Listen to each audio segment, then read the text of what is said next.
하겠습니다. 제가 먼저 읽겠습니다. 20절 말씀. 너는 이를 야곱 집에 선포하며 유다에 공포하여 이르기를 어리석고 지각이 없으며 눈이 있어도 보지 못하며 귀가 있어도 듣지 못하는 백성이여 이를 들을지어다. 여호와의 말씀이니라. 너희가 나를 두려워하지 아니하느냐? 내 앞에서 떨지 아니하겠느냐? 내가 모래를 두어 바다의 한계를 삼되 그곳으로 영원한 한계를 삼고 지나치지 못하게 하였으므로 파도가 거세게 이나 그것을 이기지 못하며 뛰노나 그것을 넘지 못하느니라. 그러나 너희 백성은 배반하며 반역하는 마음에 있어서 이미 배반하고 갔으며 또 너희 마음으로 우리에게 이른 비와 늦은 비를 때를 따라 주시며 우리를 위하여 추수기한을 정하시는 우리 하나님 여호와를 경외하자 말하지 아니하니 너희 허물이 이같이 물리쳤고 너희 죄가 너희로부터 좋은 것을 막았느니라. 내 백성 가운데 악인이 있어서 새 사냥꾼이 매복함같이 지키며 덫을 놓아 사람을 잡으며 새장에 새들이 가득한 같이 너희 집들의 속임이 가득하도다. 그러므로 너희가 번창하고 거부가 되어 살찌고 윤택하며 또 행위가 심히 악하여 자기 이익을 얻으려고 송사 곧 고아의 송사를 공정하게 하지 아니하며 빈민의 재판을 공정하게 판결하지 아니하니 내가 이들을 대하여 말하지 아니하겠으며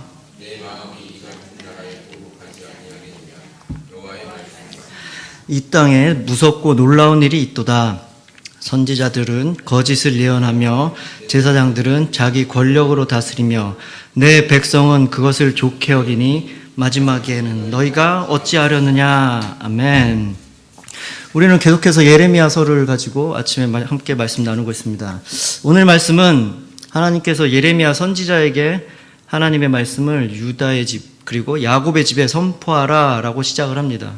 하나님은 예레미야를 통해서 또 그리고 그 밖에 다른 여러 선지자들을 통해서 끊임없이 그리고 계속해서 이스라엘 백성들에게 수많은 경고를 하고 계십니다. 그런데 이 말을 들어야 이스라엘 백성들, 이 사람들은 아직 들을 준비가 전혀 되어 있지 않다는 것입니다. 그리고 심지어 하나님 말씀을 들을 상태가 아니었습니다. 우리 먼저 오늘 말씀 21절 함께 읽겠습니다. 시작. 어리석고 지각이 없으며 눈이 있어도 보지 못하며 귀가 있어도 듣지 못하는 백성이여 이를 들을지어다. 우리 한글 성경에는 한글 어법상 들을지어다 이 명령형이 제일 뒤에 나왔는데 히브리어 성경을 보면은 처음 이 21절 시절이 들을지어다 라고 들어라 라고 명령으로 시작을 합니다. 들을지어다 들어라. 그런데 이 들어야 할 대상이 문제인 것입니다. 이 이스라엘 백성의 상태가 지금 현재 어리석다는 것입니다. 우매하고 미련해서 들을 수 없다는 것입니다. 그리고 지각이 없다는 것입니다. 하나님의 뜻을 듣고 깨달을 능력이 없다는 것입니다. 그래서 이들은 비록 눈을 가지고 있지만 보지 못하고 또 그리고 귀가 있지만 진짜로 들어야 할 것은 듣지 못한다는 것입니다. 지금 이스라엘의 백성들의 상태가 지금 이렇다는 것입니다. 그런데 하나님께서는 이렇게 어리석고 생각이 없고 눈이 있어도 보지 못하고 귀가 있어도 듣지 못하는 이런 상태임에도 불구하고 하나님께서는 들으라 라고 얘기를 하십니다. 약간 앞뒤가 안 맞는 얘기 같지만 속이에 경을 읽는 것 같이 이들은 들을 수 없는 상태인데 하나님께서는 들으라 라고 지금 얘기를 하시는 것입니다. 여러분은 지금 이 하나님의 말씀을 듣고 어떤 마음이 느껴지십니까? 저는 이 대목을 묵상하면서 하나님의 그 안타까움이 느껴졌습니다. 너희가 비록 지금 들을 수 없는 상황이고 아주 엉망인 상태지만 제발 이 말 좀 들어달라. 좀 들어라. 그리고 제발 깨닫고 좀 돌아와라. 그렇게 하나님의 안타까운 마음이 이 들으라 라는 이 말에 담겨져 있는 것 같습니다. 하나님은 바로 오래 참고 하나님은 우리를 사랑하시며 기다리고 계신 분이십니다. 하나님의 목적은 바로 심판과 징계가 아니라 회복과 구원이시는 것입니다. 바로 하나님은 우리를 살리시는 것이 목적이신 것입니다. 오늘 말씀은 이스라엘의 여러 가지 죄들에 대한 하나님의 고발이 나타납니다. 하나님은 바로 이 말을 듣고 죄로부터 돌이키기를 원하는 것입니다. 바로 그 길이 살 길이라고 얘기하는 것입니다. 오늘 말씀을 통해서 우리 안에 있는 모습을 이스라엘의 모습과 비춰봐서 한번 되돌아보길 바랍니다. 그리고 만약에 지금 우리의 어떤 모습이 이스라엘 모습과 비슷한 모습이 있다고 생각하면 바로 지금 하나님께서 말씀하신 들으라, 이 말씀에 따라 우리도 듣고 깨닫는 시간 되길 바랍니다. 하나님은 오늘 말씀을 통해서 세 가지로 이스라엘의 백성들의 범죄함에 대해서 이해하고 계십니다. 첫 번째 장면으로 먼저 22절 말씀 함께 읽겠습니다. 22절 말씀 시작. 여호와의 말씀이니라. 너희가 나를 두려워하지 아니하느냐? 내 앞에서 떨지 아니하겠느냐? 내가 모래를 두어 바다의 한계를 삼되 그곳으로 영원한 한계를 삼고 지나치지 못하게 하였으므로 파도가 거세나 이것을 이기지 못하며 뛰노나 그것을 넘지 못하느니라. 먼저 하나님께서는 질문으로 시작하십니다. 너희가 어찌하여 두려워하지 아니하느냐? 그리고 너희가 어찌하여 떨지 아니하느냐? 이렇게 물으시는 겁니다. 하나님 앞에서 두려워하며 떤다. 이걸 한마디로 줄이면 하나님을 경외한다는 것입니다. 이 경외한다라는 뜻을 국어사전을 찾아보면 공경하며 두려워한다라고 정의되어 있습니다. 그런데 이런 하나님을 경외한다는 이 말을 성경적인 관점에서 본다면 하나님을 공경하고 또 하나님을 두려워하는 것을 넘어서 하나님 뜻을 순종하고 하나님 말씀대로 살아가는 것까지 의미를 하는 것입니다. 시편 25편 14절을 보면 여호와의 친밀하심이 그를 경외하는 자들에게 있으며 그의 언약을 그들에게 보이시리로다라고 기록되어 있습니다. 바로 하나님을 경외하는 자들에게 하나님께서 친밀함을 보여주신다는 것입니다. 바로 하나님을 경외하는 자들에게 하나님이 친밀하게 다가가시고 친밀한 관계를 맺겠다는 것입니다. 이런 친밀한 관계가 무엇입니까? 내가 좋아하는 것을 그 사람도 좋아하고 그 사람이 좋아하는 것을 내가 좋아해주고 그 사람이 원하는 것을 내가 원하고 또 그것을 해주는 것이 바로 친밀한 관계인 것입니다. 하나님 관계에서도 마찬가지입니다. 하나님 말씀에 내가 귀를 기울이고 하나님께서 원하시는 것 그걸 나도 원하고 그 일을 내가 하는 것 그게 바로 하나님과 친밀한 것이고 그게 바로 하나님을 경외하는 것이라는 것입니다. 그런데 오늘 이스라엘 백성들은 이 하나님의 음성에 귀 기울이지 못하고 듣지 못하고 또 눈이 있어도 보지 못하는 어리석은 상태에 있기 때문에 하나님을 경외할 수 없었던 것입니다. 하나님을 알기 못하기 때문에 하나님과 친밀하지 못했던 것이고 절대로 하나님을 경외할 수 없었던 것입니다. 그래서 이들은 하나님과 상관없이 자기 마음대로 자기 의지대로 살고 있었던 것입니다. 함께 읽은 22절을 보면 하나님께서 바다를 만드시고 또 모래를 만드셔서 그 경계를 삼았다는 것입니다. 그 바다는 그 바다 안에서 자기 마음대로 파도치고 또 이리저리 흘러다니고 때로는 폭풍우도 치고 다 괜찮다는 것입니다. 그러나 절대로 하나님이 만드신 그 경계, 그 모래를 넘어서는 안 된다는 것입니다. 이것이 바로 하나님께서 만드신 질서이며 법칙이라는 것입니다. 근데 여기서 한계를 삼다라고 표현된 단어인 히브리어 호크라는 단어를 보면 이 단어는 규례, 유례, 율법 뭐 이런 뜻을 의미하고 있습니다. 이런 의미를 비춰서 다시 한번 이 구절을 해석해 본다면 하나님께서 경계를 삼으신 것은 한계를 지으신 것은 바로 하나님의 말씀인 것입니다. 하나님의 율법인 것입니다. 그 율법을 절대로 넘지 마라라고 지금 말씀하시는 것입니다. 그러나 이스라엘 백성들은 하나님께서 주신 그 율법, 하나님의 그 말씀을 지키지 않았다는 것을 지금 비유적으로 표현하고 있는 것입니다. 바로 우리 인간은 하나님이 주신 그 율법, 그 말씀의 테두리 안에서 살아가는 것입니다. 그 테두리 안에서 자유롭게 살 수 있지만 그 말씀을 넘어서는 안 되는 것입니다. 그런데 그렇게 하지 못하고 이 이스라엘 백성들은 자주 율법을 어겼던 것입니다. 언뜻 생각하기에 우리는 내 마음대로, 내 뜻대로, 내 자유대로 그렇게 사는 것이 더 행복하다고 생각할 때가 많습니다. 그러나 그렇지 않습니다. 바다가 그 경계인 모래를 넘어서 육지로 돌아오면 큰 재앙이 일어나듯이 그 말씀을 지키지 않고 사는 것이 바로 불행이 시작되는 것입니다. 하나님 말씀 안에서 우리는 참 자유를 누릴 수 있습니다. 그리고 하나님 말씀 안에서 우리는 참 행복을 누릴 수 있는 것입니다. 그리고 이어지는 24절에는 또 다른 불행한 일이 기록되어 있습니다. 24절 말씀 또 함께 읽겠습니다. 시작. 또 너희 마음으로 우리에게 이른 비라 늦은 비를 따라 주시며 우리를 위해 추수기한을 정하시는 우리 하나님 여호와를 경외하자 말하지도 아니하니. 하나님이 허락하신 이 가나안 땅은 참 비옥한 곳이었습니다. 그리고 하나님께서 보내주시는 이른 비와 늦은 비로 풍요로운 수확을 거둘 수 있었던 것입니다. 바로 하나님의 인도하심과 보호하심, 다른 말로 하나님의 섭리로 이스라엘 백성은 가나안 땅에서 풍성함을 누릴 수 있었던 것입니다. 그런데 이들은 마치 우리가 숨쉬는 이 공기를 너무나 당연히 여겨서 그 소중함을 잊어버리는 듯이 하나님의 인도하심과 도우심을 간과한 것입니다. 자신들의 수확을 너무나 당연한 것으로 여긴 나머지 하나님과 상관없이 자신들의 힘과 노력으로 살 수 있다고 착각을 하게 된 것입니다.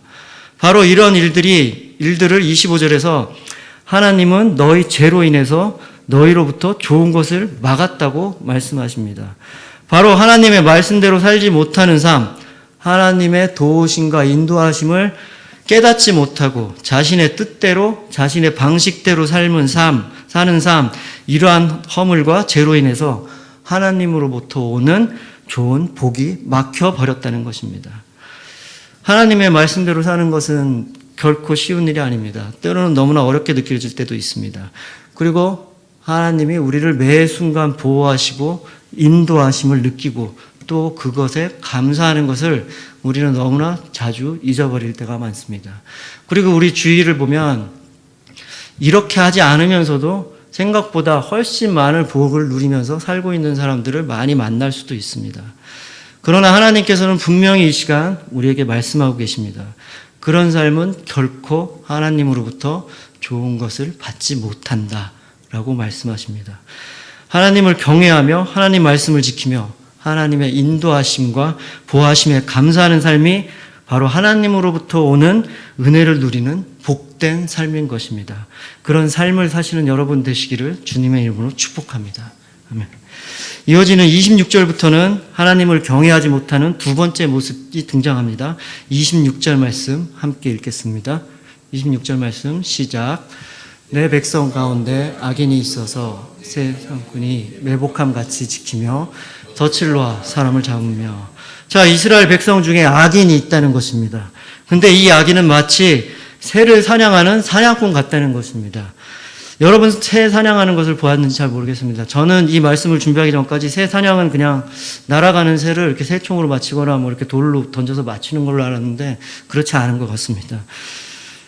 이 당시 새를 사냥할 때 사냥꾼들은 풀밭이나 덤불 속에 이렇게 새들이 보이지 않게 이렇게 덫을 숨겨놓는다고 합니다. 그리고 기다리고 있다가 새가 그 덫에 올라가는 순간 잽싸게 그걸 잡아당겨서 새를 낚아채는 것입니다. 이러한 새 사냥꾼처럼 지금 이스라엘 백성 중에 악한 사람들은 악한 계획을 준비하고 숨어서 기다리다가 연약하거나 힘없는 자가 나타나면 여지없이 공격을 한다는 것입니다. 이들은 수단과 방법을 가리지 않고 사람에게 덫을 놓아서 그 소유와 생명을 갈취한 것입니다. 하나님의 형상으로 지음받은 동료들을 전혀 존중하지 않고 자신의 탐욕을 가득 채우는 도구로서 생각하고 있다는 것입니다. 그리고 얼마나 많이 채웠는지 27절 말씀을 보면 그들의 집에는 속임수로 빼앗은 것들이 마치 새장 속에 새들이 가득함 같이 채웠다는 것입니다. 그리고 그 악한 속임수로 인해 이들은 점차 번창해지고 엄청난 부자가 되었다고 합니다. 그 결과로 어떻게 되었는지 28절 말씀 우리 함께 읽어보도록 하겠습니다. 시작. 살지고 윤택하며 또 행위가 심히 악하여 자기 이익을 얻으려고 송사 곧 고아의 송사를 공정하게 하지 아니하며 빈민의 재판을 공정하게 판결하지 아니하니. 이들은 얼마나 다른 사람을 속여서 자기 욕심을 채웠는지 그들은 아주 통통하게 기름지게 살쪄서 반짝반짝 지금 광채가 난다는 것입니다. 여러분 짐작이 가시죠? 그런 모습이 바로 그런 모습이 되었다는 것입니다. 그런데 이들의 행위가 더 심하게 악한 것은 이들은 재판함에 있어서 공정하게 하지 않았다는 것입니다. 특히 사회적인 약자인 고아나 또 가난한 사람들의 재판에 있어서 이들은 각종 거짓말과 뇌물로 오직 자신들의 이익을 위해서 불공정한 재판을 하였다는 것입니다. 이런 불공정한 재판으로 이런 사회적 약자는 더욱 피해를 입게 되었고 정의로워야 될 재판이 철저히 타락하게 된 것입니다. 이 재판이 이렇게 타락함에 따라 그 사회는, 그 공동체는 더 이상 누구도 믿을 수 없는 불신으로 가득 차게 된 것입니다. 이로 인해서 하나님께서 만들어주신 그 공동체가 서서히 망가지고 깨진다는 것입니다. 이만큼 이 불공정한 재판은 심각한 문제인 것입니다.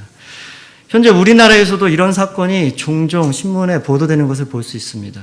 권력을 이용해서 재판을 개입하는 사건들, 요즘 참 많이 등장하는 사건들입니다.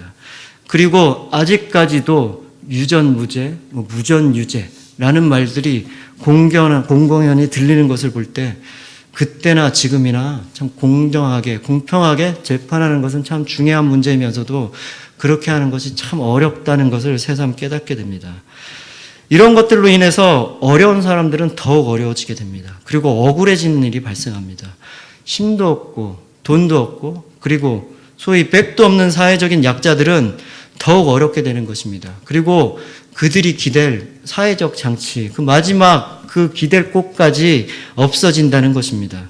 바로 이런 모습을 하나님께서 29절 말씀을 통해서 경고하고 계시는 것입니다. 29절 말씀 우리 함께 읽어보도록 하겠습니다. 시작. 내가 이 일들에 대하여 벌하지 아니하겠으며 내 마음이 이같이 보복하지 아니하겠느냐 여호와의 말씀이니라. 이스라엘 백성들의 이런 죄악을 결코 좌시하지 않고 반드시 심판하시겠다는 하나님의 선포입니다. 벌하지 아니하겠느냐, 반드시 벌하겠다는 말씀입니다. 심판하지 아니하겠느냐, 심판하시겠다는 말씀입니다. 이런 반의적인 질문을 통해서 하나님은 반드시 심판하시겠다, 그것을 강조하고 계신 것입니다. 그런데 이 말씀 또한 곰곰이 묵상해 보면 하나님의 속마음이 느껴집니다. 반드시 심판을 하겠다, 반드시 벌을 하겠다, 이렇게 말씀하시는 것, 오히려 더 강하게 말씀하신 이 말씀을 반대로 생각해 보면 그러니까 제발 좀 돌아와라 라고 말씀하시는 역설적인 표현인 것입니다. 우리도 가끔 이런 말을 하고 또 이런 말을 듣기도 합니다. 내가 살 수가 없다, 내가 살 수가 없어 라는 말을 듣기도 하고 또 이렇게 하기도 합니다. 그 말은 진짜 살기 싫다는 얘기가 아닙니다. 그 말은 더 이상 죽겠다는 얘기가 아닙니다. 이 말을 하는 것은 내가 지금 살 수가 없을 정도로 힘드니 제발 이 문제를 좀 해결해달라, 이 상태를 어떻게든지 좀 해결해달라, 그것을 말하는 것입니다. 그렇습니다. 하나님은 지금 내가 벌하고 보복하지 아니하겠느냐라고 강하게 말씀하시지만 이 말은 바로 빨리 깨닫고 제발 좀 돌이키라 라는 것을 강조하는 것입니다. 우리는 이러한 하나님의 사랑과 오래 참음은 빨리 깨달아야 하는 것입니다. 그리고 만일 우리 안에 공의롭지 못하는 모습이나 정의롭지 못한 모습이 있다면 반드시 회개하고 돌이켜야 하는 것입니다. 그렇게 하지 못할 때 하나님은 반드시 심판하십니다. 그리고 하나님은 징계를 하십니다. 비록 그 시간이 언제일지 모르지만 하나님은 반드시 그렇게 하실 것입니다. 내 이익을 위하여 남을 속이는 일, 어쩌면 한두 번은 속일 수 있습니다. 그리고 좀 잘하면 더 여러 번 또 할 수도 있을 것입니다. 그러나 반드시 언젠가는 다 들키고 맙니다. 그리고 중요한 것은 사람은 속일 수 있을지 모르지만 하나님은 다 알고 계시다는 것입니다. 하나님은 절대 속일 수 없다는 것입니다. 라 목사님이 설교할 때 여러 번 말씀하셨듯이 그 식당에서 원산지를 속이는 것, 특히 그 고춧가루, 저같이 입맛이 둔한 사람은 그 한두 번 먹어도 잘 모르겠는데 입맛이 예민한 사람들은 한 번 먹으면 바로 알더라고요. 그러면 그 식당에 다시 가기 않게 되죠. 그리고 더 중요한 것은 또 이제 고깃집에서 그람수를 속이는 거. 한 번은 갔으니 어쩔 수 없이 먹겠다만 그 다음부터 절대 그 집에 가지 않는 것입니다. 하나님은 절대로 이렇게 정의롭지 못하고 공의롭지 못한 모습을 그냥 넘어가지 않으시겠다는 것입니다. 반드시 심판을 하시겠다는 것입니다. 저는 이 사회적인 약자의 재판 이야기를 이렇게 묵상하면서 이런 생각을 해봤습니다. 우리나라에 바로 올바른 양심을 가지고 하나님을 경외하는 크리스찬 법조인들이 많이 나왔으면 합니다. 우리 기독교인 가운데 더 많은 법조인들이 배출이 돼서 하나님의 정의와 공의가 바로 서는 나라가 되기를 소망합니다. 그리고 법조인뿐만 아니라 우리나라의 모든 분야, 정치, 경제, 문화, 체육계 모든 분야에서 이러한 일들이 일어나길 소망합니다. 각자 자기 자리에서 하나님의 정의와 공의를 실천하며 살아가기를 소망합니다.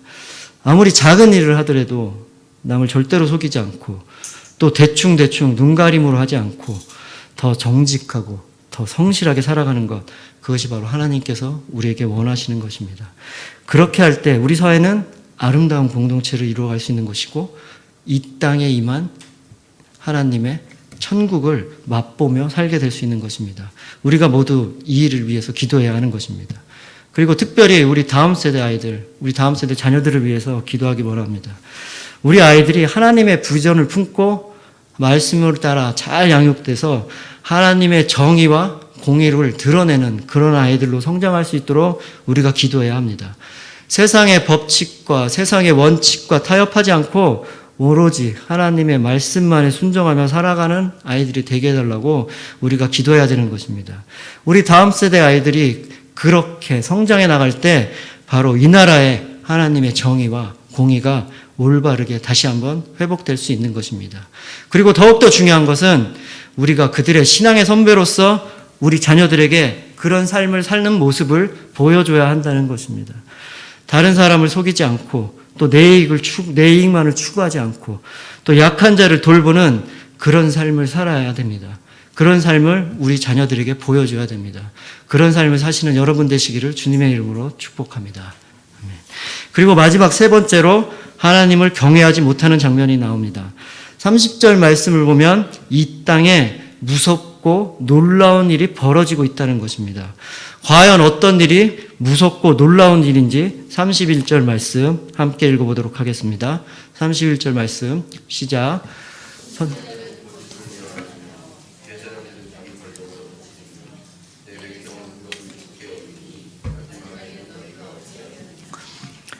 선지자들이 거짓 예언을 한다는 것입니다. 지금 31절 말씀은 세 그룹이 나타납니다. 먼저 선지자들에 대해서 얘기를 하는 것입니다. 선지자들이 하나님의 말씀을 듣고 그 하나님의 말씀을 올바로 전하는 것이 아니라 사람들이 좋아하는 이야기를 한다는 것입니다. 사람들이 듣고 싶어하는 그 말만 한다는 것입니다. 이런 거짓 선지자 이야기들은 예레미서에 구체적으로 등장합니다. 심판을 얘기하는 예레미야에 반해서 평안하다, 하나님은 절대로 심판하지 않는다라는 거짓 선지자도 등장하고 포로로 잡혀가지만 2년만 참으면 다시 돌아올 것이다 라고 선포하는 거짓 선지자들도 등장합니다. 그럼 이들은 왜 이렇게 거짓된 메시지를 선포했을까요? 의심할 여지도 없이 이들은 이런 입에 발린 선포로 금전적인 이익을 얻었을 것입니다. 사람들에게 듣기 좋은 말을 하고 비위를 맞춰가면서 사람들로부터 대가를 받았을 것입니다. 이들은 자신의 이익만을 위해서 거짓임을 알면서도 사람들이 듣기 좋은 소리를 한 것입니다.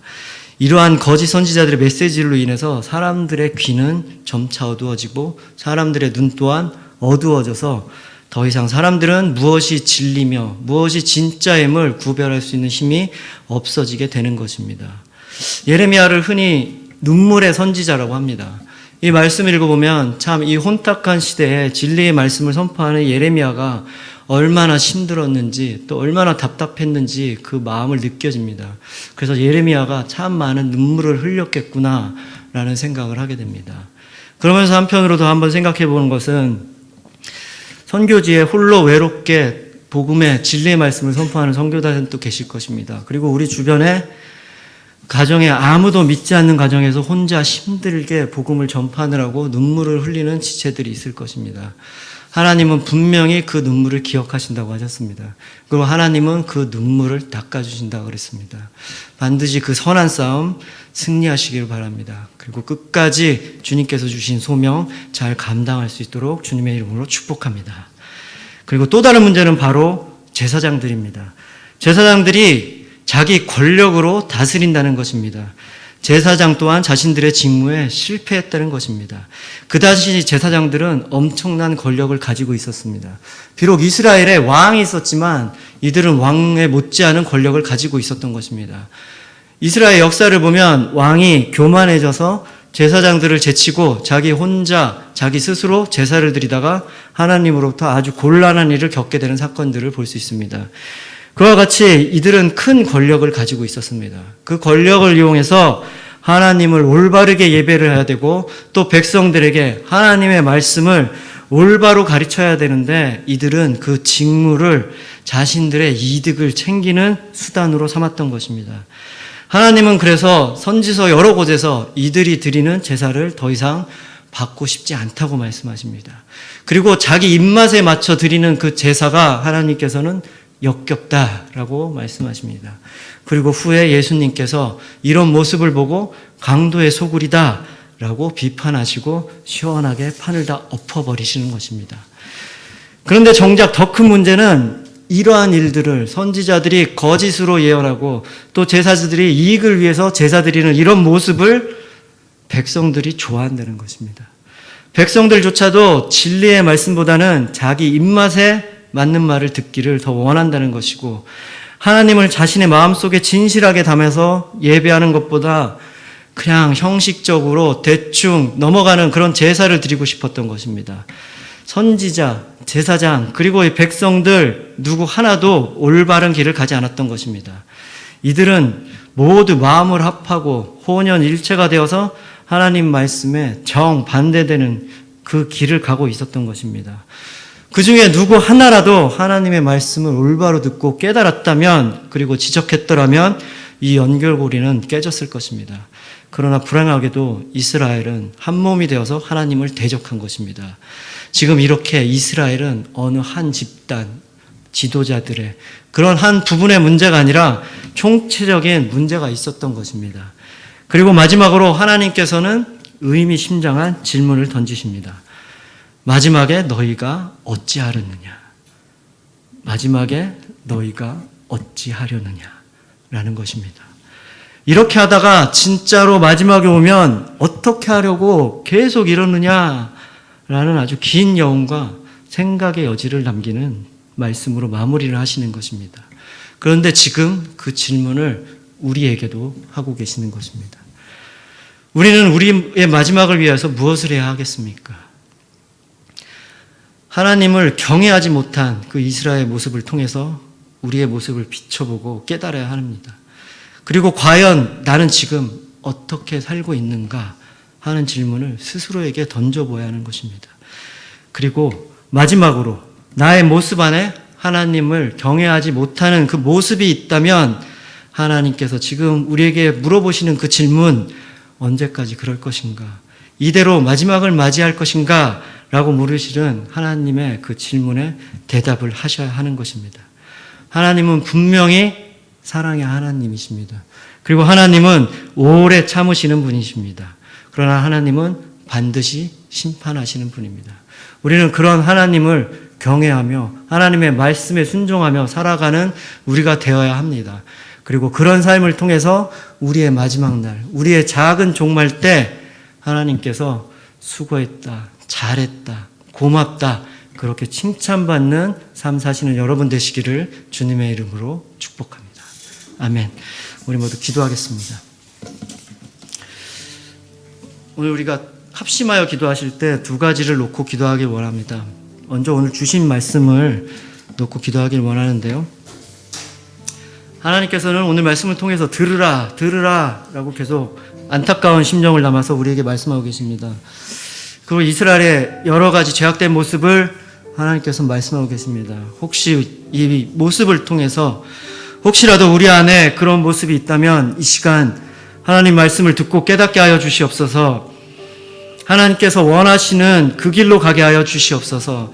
하나님만 경외하며 하나님만 바라보는 그 길로 나아가게 하여 주시옵소서. 다른 사람을 속이지 않고 대충대충하지 않고 성실하고 진실된 마음으로 살게 하여 주시고 오직 하나님만 바라보며 하나님의 인도하심과 보호하심에 감사하며 살아가는 저희 될 수 있도록 축복하여 주시옵소서. 그리고 그런 하나님을 경외하는 삶을 통해서 우리의 마지막 때에 하나님께서 칭찬해 주시는 그런 삶을 사는 저희 될 수 있도록 축복하여 주시옵소서. 그리고 다시 두 번째로 기도할 때 우리 다음 세대 친구들을 위해서 기도하기 원합니다. 하나님, 우리 친구들 하나님을 믿기 너무나 어려운 시절, 진리의 말씀을 구별하기 너무나 어려운 시절에 살고 있습니다. 그러나 우리 친구들 마음 가운데 하나님의 비전을 심어 주십시오. 그 비전에 따라 우리 친구들 살아가게 하여 주시옵소서. 하나님의 말씀에 따라 양육되게 하여 주셔서 우리 아이들이 부끄러움 없는 하나님의 일꾼으로 잘 성장하여 이 나라에 다시 한번 하나님의 정의와 하나님의 공의를 세우는 아이들 되게 하여 주시옵소서. 하나님의 말씀을 온전히 선포하는 우리들의 아이들 되게 수 있도록 주님 함께 하시고 축복하여 주시옵소서. 오늘 주신 말씀을 놓고 또 우리 아이들을 위하여 우리 모두 합심하여 기도하시겠습니다. 하나님 아버지, 그렇습니다. 주님께서 들으라 말씀하십니다.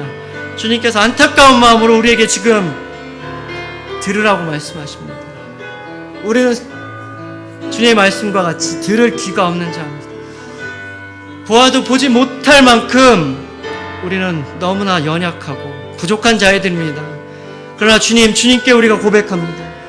주님 앞으로 나아갑니다. 주님, 우리의 눈을 뜨게 해주시고 우리의 귀를 열게 하여 주셔서 주님의 말씀을 듣게 하여 주시고 주님의 뜻을 깨닫게 하여 주시옵소서. 그렇게 함으로써 우리 안에 잘못된 모습들, 하나님을 온전히 경외하지 못하고 하나님의 말씀 따라 살지 못하고 하나님의 보호하심과 인도하심의 그 섭리를 깨닫지 못하고 감사하지 못하는 그런 모습을 깨트리게 하여 주시옵소서. 다른 사람을 속이는 행동, 또 대충 넘어가는 것들, 성실하지 못한 행동들, 그리고 내가 듣고 싶은 이야기만 듣는 모습들, 진정한 마음으로 하나님께 예배드리지 못한 마음들이 있다면 주님, 이 시간 주님께서 하시는 이 말씀을 듣고 분명히 깨닫게 하여 주시옵소서. 그래서 주님께서 원하시는 그 삶, 그 하나님만 바라보며 하나님을 경외하는 그 길로 나아가는 우리에게 축복하여 주시옵소서. 그런 삶을 통해서 우리의 마지막 때 하나님을 만났을 때 수고했다, 잘했다 라고 칭찬받는 우리 될 수 있도록 주님 축복하여 주시옵소서. 또 우리 다음 세대 아이들, 주님 너무나 힘들고 어려운 삶 살고 있습니다. 이 혼탁한 세상 주님의 말씀을 지키며 사는 것이 너무나 어렵습니다. 너무나 힘듭니다. 그러나 주님, 이 진리의 말씀을 꼭 붙잡고 나가는 아이들 될 수 있도록 주님 함께 하시고 축복하여 주시옵소서. 그래서 이 아이들이 오직 주님만 바라보며 나아갈 때 주님, 이들 아이들에게 축복하여 주시고 힘주셔서 오직 주님 말씀을 선포하는 아이들로 성장할 수 있도록 하여 주시고, 이 나라에 다시 한번 주님의 정의와 공의를 세우는 아이들에게 하여 주시고, 이 나라에 다시 한번 영적인 부흥이 이들로 다시 한번 일어날 수 있도록 주님 축복하여 주시고 주님 함께하여 주시옵소서. 주님, 그렇게 하실 주님을 바라봅니다. 그렇게 하실 주님을 소망합니다. 주님 감사합니다. 주님 감사합니다. 하나님 아버지 감사합니다. 오늘 아침 또 이렇게 주님 저희들 불러주셔서 주님의 말씀을 듣고 깨닫게 해주셔서 감사합니다. 우리 안에 혹시라도 잘못된 모습이 있다면, 우리 안에 혹시라도 하나님을 경외하지 않는 모습이 있다면 이 시간 분명히 깨닫게 해주시고 그 길로 돌이켜서 하나님이 원하는 그 방향, 하나님께서 원하시는 그 삶을 살아가는 저희 되게 해주시고, 그런 삶을 통해서 우리의 마지막 때에 하나님께서 잘했다, 수고했다 라고 칭찬받는 그런 삶 사는 저희 될 수 있도록 축복하여 주시옵소서. 그리고 또 우리들 자녀들 또한 그 마음 가운데 주님의 말씀이 심겨지게 해주시고 복음으로 잘 성장하게 해주셔서 이 나라에 하나님의 정의와 공의를 세우는 아이들 되게 해주시고, 다시 한번 이 땅 가운데 영적인 부흥이 일어날 수 있는 하나님의 부끄러움 없는 일꾼으로 성장할 수 있도록 주님 축복하여 주시고 인도하여 주시옵소서. 감사드립니다. 이 모든 말씀 우리 주 예수 그리스도 이름으로 기도합니다. 아멘. 주기도문으로 예배 마치겠습니다. 시작. 하늘에 계신 우리 아버지여, 이름이 거룩히 여김을 받으시오며 나라의 마옵시며 뜻이 하늘에서 이루어진 것 같이 땅에서도 이루어지리다. 오늘날 우리에게 일용할 양식을 주옵시고 우리가 우리에게 죄 지은 자를 사하여 준 것 같이 우리의 죄를 사하여 주옵시고 우리를 시험에 들게 하지 마옵시고 다만 악에서 구하옵소서. 대개 나라와 권세와 영광이 아버지께 영원히 있사옵나이다. 아멘.